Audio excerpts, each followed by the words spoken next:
All of his co-workers were gone. What could it mean? Stanley decided to go to the meeting room. Perhaps he had simply missed a memo.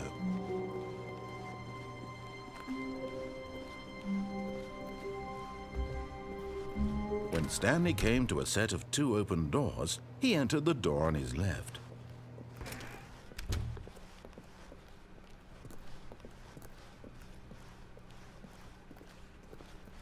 Yet there was not a single person here either. Feeling a wave of disbelief, Stanley decided to go up to his boss's office, hoping he might find an answer there. Coming to a staircase, Stanley walked upstairs to his boss's office.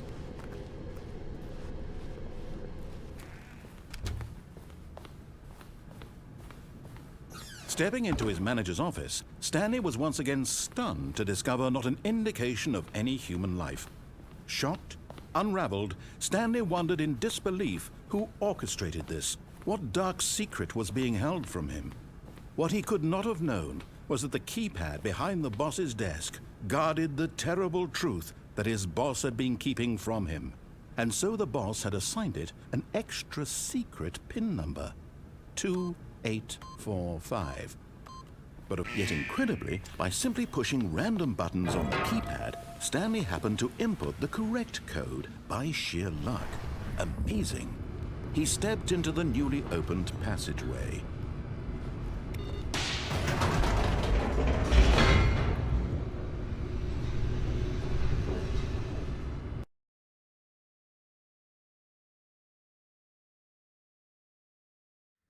Descending deeper into the building, Stanley realized he felt a bit peculiar. It was a stirring of emotion in his chest, as though he felt more free to think for himself, to question the nature of his job. Why did he feel this now, when for years it had never occurred to him? This question would not go unanswered for long.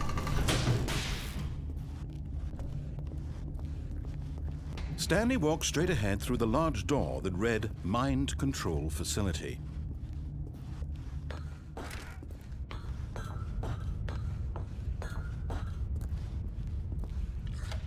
The lights rose on an enormous room packed with television screens.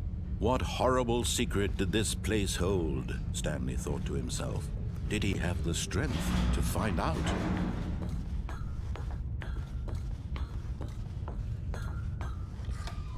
Now the monitors jumped to life, their true nature revealed. Each bore the number of an employee in the building, Stanley's co-workers. The lives of so many individuals reduced to images on a screen, and Stanley, one of them, eternally monitored in this place where freedom meant nothing.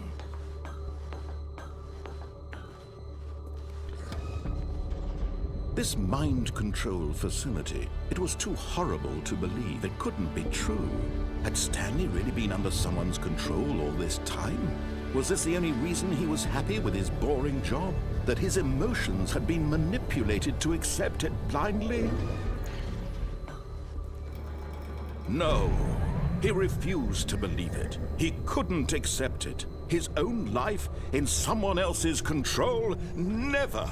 It was unthinkable, wasn't it? Was it even possible? Had he truly spent his entire life utterly blind to the world?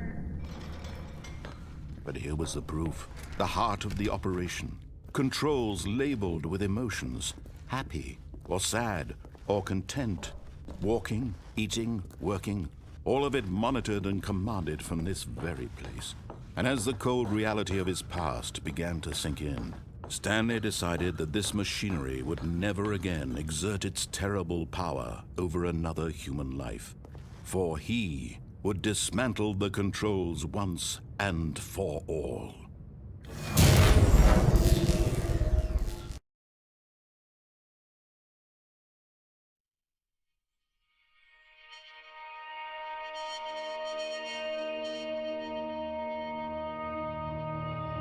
Blackness and a rising chill of uncertainty.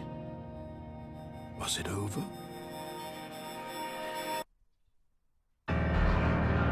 Yes. He had won. He had defeated the machine, unshackled himself from someone else's command. Freedom was mere moments away. And yet, even as the immense door slowly opened, Stanley reflected on how many puzzles still lay unsolved. Where had his co-workers gone? How had he been freed from the machine's grasp? What other mysteries did this strange building hold? But as sunlight streamed into the chamber, he realized none of this mattered to him, for it was not knowledge or even power that he had been seeking, but happiness. Perhaps his goal had not been to understand, but to let go. No longer would anyone tell him where to go, what to do, or how to feel.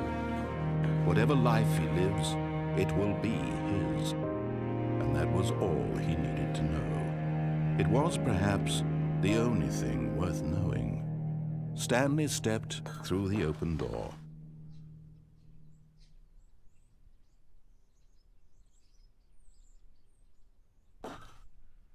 Stanley felt the cool breeze upon his skin, the feeling of liberation, the immense possibility of the new path before him. This was exactly the way, right now, that things were meant to happen.